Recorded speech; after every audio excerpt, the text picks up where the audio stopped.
Welcome to Evolving Into Her. I'm Ashley Hope, and this is your weekly check-in to get out of your head, into your body, and back into alignment with the version of you who's already living the vision. So grab your favorite cup of tea, settle in, and let's get into the show. Hey friends, welcome back to Evolving Into Her. I am your host, Ashley Hope. And if you're new here, this is a podcast where we do the real work of shifting from survival mode to overflow. And we talk about all the things. We talk about nervous system healing, mindset, faith, building self-trust, and what it actually takes to create a life that feels good and not just looks good on paper. So if you caught Sunday's episode, we talked about 5 signs you might be in survival mode. And apparently this topic has been resonating. It has been landing. And I want to share one particular message that I got on Spotify, and it was from, pardon me if I mispronounce your name, but Spensica. I believe that's how you pronounce your name. Thank you so much for sharing this. But she said, wow, wow, wow. I had to pause it halfway through, and I just started crying because of the breakthrough. I talk about being in survival mode from a perspective of reading about it in the more severe situations like you mentioned. When I'm giving advice, I'm the strong friend, the strong cousin, the strong one. But I realized that I've been living as the woman who hasn't felt safe in my nervous system and embodying the personality of survival mode because it looked normal. Thank you, sis. Like that right there is exactly why we are doing this work, why it was so important for me to have this conversation, because so many of us don't even realize we're in survival mode until someone names it. And once you see it, the next natural question is, okay, so what am I actually moving toward? What does it look like when I'm not just surviving anymore? And that's what we're going to talk about today. We're going to be chatting about overflow and what it actually feels like, why your nervous system might be blocking it even when you really want it, and why safety has to come first. It's a non-negotiable. You have to build safety first before overflow can stick. And real quick, before we get into today's topic, if you have not signed up for the practice, this is my year-long journaling series. The link is in the show notes. Every Sunday evening, I'm going to be sending you a journaling prompt. And this whole first quarter, we're building safety together. And if this podcast has been helping you in any way, please leave me a rating or review on Spotify and or Apple Podcasts. All right, sis, you know the deal. Grab something you can sip slow and let's get into the show.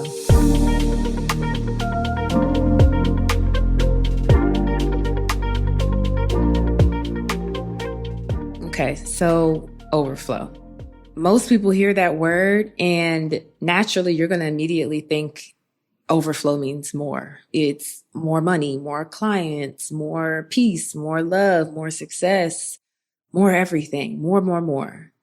And overflow can include all of that, but that's not what overflow actually is. That's not the type of overflow we're going to be talking about today. Overflow has nothing to do with how much you have. The real question is, how much can you hold? Let that resonate. Let that percolate for a second. So I'm going to paint a picture of what overflow actually feels like. I'm a person who learns through examples and illustrations and experience rather than you just giving me a definition of something. So if your brain works like mine, you'll really appreciate this next part and try to live in the experience. See what the experience feels like in your body rather than just conceptualizing it in your head. So try to understand it through feeling, okay? So really feel into this experience. Overflow feels like someone giving you a genuine compliment and you just say thank you. You just receive it. You don't deflect. You don't downplay it. You don't make a joke. You just let it resonate. You just let it land. That feels good, right? Another example, overflow feels like getting good news. Maybe, this is a new client, a promotion, whatever. And your first thought is, yes, this is great. Instead of, okay, but when is this going to fall apart? Am I qualified? Did I earn this? Am I deserving? Do you feel the difference in that? Like, do you feel the difference in your body, in your nervous system, in your spirit? Just take note of it. Overflow also could feel like being able to rest in the middle of the day without your brain immediately pulling up a list of 17 things you should be doing instead. You can just sit. You can just be. The world is not going to fall apart, and it's okay. Just feel that experience in your body. Overflow feels like making a decision based on what you actually want instead of what feels safe. Like you can say yes to something just because it excites you and not because you've run all the risk calculations and determined it's the next smart move. Overflow feels like money coming in and you receive it. You don't feel guilty for having it. You just receive it with open arms. Doesn't that feel good? It feels like someone showing up for you, bringing you dinner when you're overwhelmed or if you're sick, offering to help with something and you don't spiral into, okay, now I owe them or I need to prove I don't actually need this. You just let them love on you. Notice how soft that makes you feel. Overflow feels like things going well and you can actually be present for it.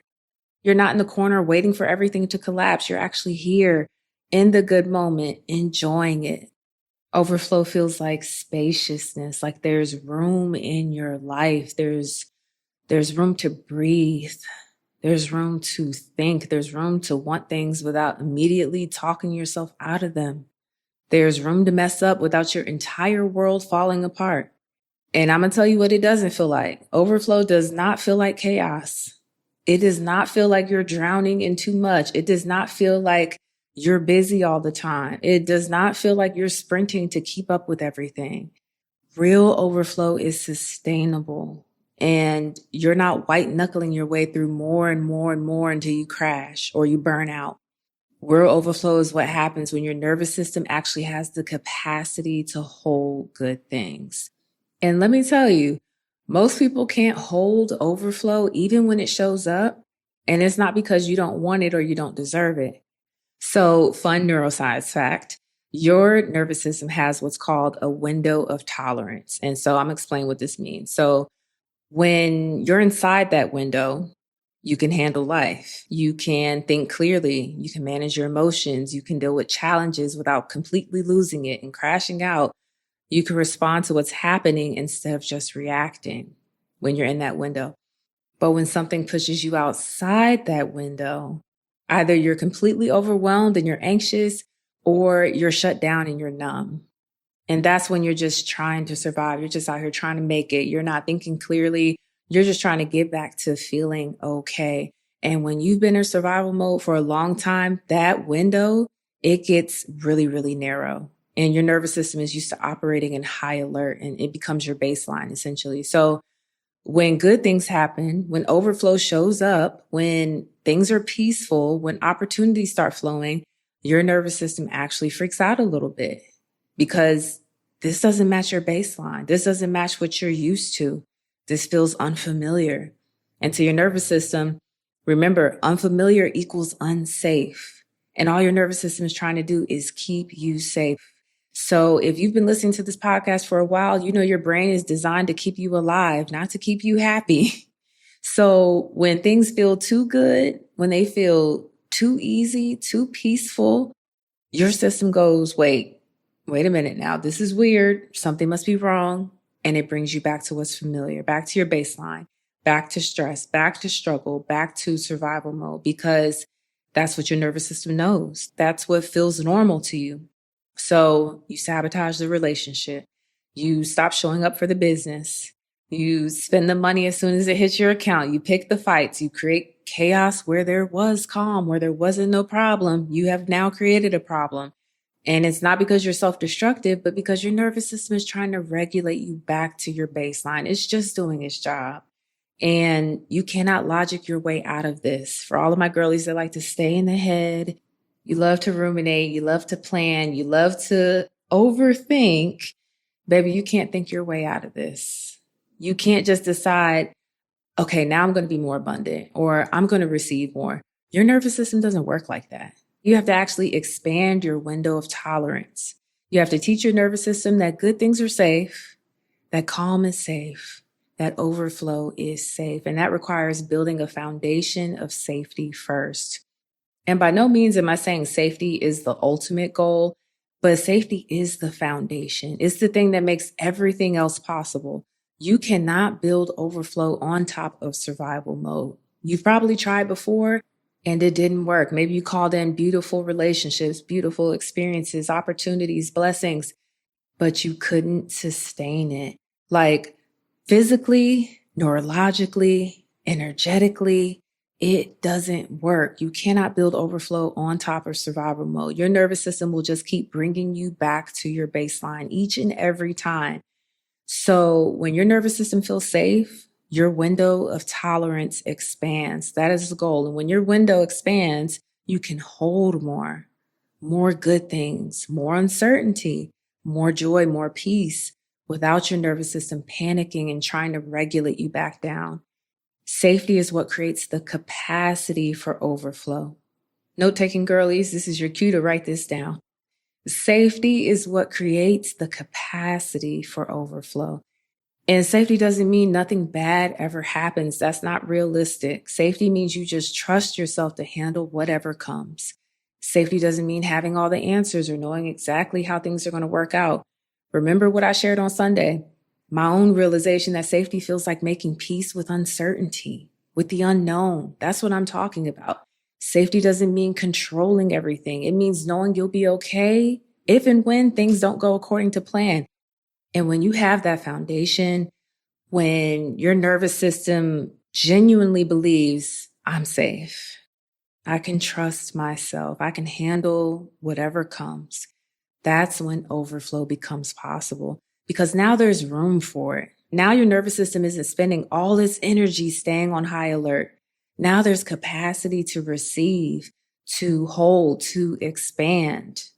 And y'all know I love a good word, but we also got to bring it down to earth and we got to make it practical. Okay, so what does building safety actually look like in practice? It looks like keeping small promises to yourself, friend, because every time you do what you said you were going to do, you're showing your nervous system, hey, I can trust myself. And that is huge. It looks like learning to catch yourself when you're in survival mode, when you're over functioning, when you can't rest, when you're making decisions from fear, and then you choose to pause instead of pushing through. It looks like letting yourself rest without having to earn it first. Just rest because your body needs it. And every time you do that, you're teaching your nervous system that rest is safe. It looks like practicing receiving. If someone compliments you, girl, just say thank you. If someone offers help, say yes, even if you don't really need it. And you don't deflect, don't downplay, don't immediately try to even the score, just receive. It looks like making one decision, just one, from desire instead of fear. And then noticing that you survived it. You didn't spontaneously combust. You didn't die. Okay? The world didn't end. And your nervous system goes, okay, wanting things is safe. I'm allowed to have desires. It looks like sitting with discomfort without immediately trying to fix it or control it or make it go away. Because sometimes discomfort is just discomfort. And you may as well get used to it. You may as well learn how to thrive in it. You're not in real danger, girl. And your nervous system needs to learn the difference. It can look like allowing good things to be good, not waiting for them to fall apart, not waiting for the other shoe to drop, not sabotaging them, just being present for the good and letting your nervous system experience, oh, good things can stay. I'm allowed to experience good things. And make sure you extend yourself so much grace on this journey. Make sure you have so much patience for yourself. Building safety takes time.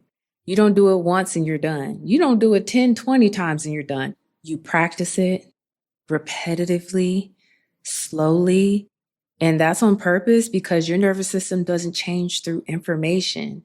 It changes through experience, through consistent, repeated experiences of I'm safe. I can trust myself. Good things are allowed. So jot this down before you go. Safety creates capacity. Capacity allows overflow. And overflow creates the life you've been working so hard to build. But sister, you cannot skip the foundation. You cannot bypass safety and jump straight to the good part. Because without the foundation, overflow doesn't stick. It's not sustainable. It shows up for a minute and then it leaves because your nervous system freaks out and brings you back to your baseline. So if you heard Sunday's episode and you're like, yep, that's me. I'm in survival mode and I want to shift this. The practice is literally designed for this journey from survival mode to overflow. And let me tell you what it actually is, especially if you're new here. The practice is my free weekly journaling series. Every Sunday at 6 p.m. Central, 7 p.m. Eastern, I send you one journaling prompt, just one, and you sit with it for the week. These prompts are designed to help you gently do real work on your nervous system, on building safety, on expanding your capacity to hold good things. And this entire first quarter, January through March, we're focused on safety because that's the foundation. That has to come first. And you get these prompts Sunday evening. You journal through it during the week. Whenever's good for you, just set aside 10 minutes. And then the next Sunday, you get another prompt. It's simple, it's consistent, and it works. And it's completely free. There's no catch. Just me showing up for you every week with the tools that you need to shift from survival to overflow. The link is in the show notes to sign up. And don't worry if you're just finding out about this now. You can sign up anytime and pick up wherever we are in the series. So don't worry about missing journal prompts. You do not have to start from the very beginning to get value from this process. And listen, I know you want the overflow. I know you want the business flowing, the money coming in, the relationships feeling good, the peace actually sticking around. And sister, you can have that, okay? But you cannot skip the foundation. Safety first. Then everything else has a better chance at becoming possible. And if you're willing to do the real work, the deep work, the slow work, the work that actually changes your nervous system, everything is going to shift for you. And friend, just so you know, now the podcast will only have one weekly show on Tuesdays. The Sunday coffee chats, doing them twice a week, the energy that has taken, the time it's taking, the resources it takes to do both episodes every single week has not been fruitful for me. The analytics show that the Sunday coffee chats are meaningful, but they probably deserve a more sacred space, a private space. So I'm going to honor that in this season. But you will see me every single Tuesday for these types of conversations. All right, friends, thank you for being here. Thank you for doing this work with me. And remember to rate the show on Apple and Spotify. I appreciate you so much. Thank you in advance. I'm Ashley Hope, and until next time, stay in devotion to your becoming. I'm Ashley Hope, and you've been listening to Evolving Into Her. Thank you so much for being here with me. Thank you for choosing her, for choosing yourself. And until next time, stay in devotion to your becoming.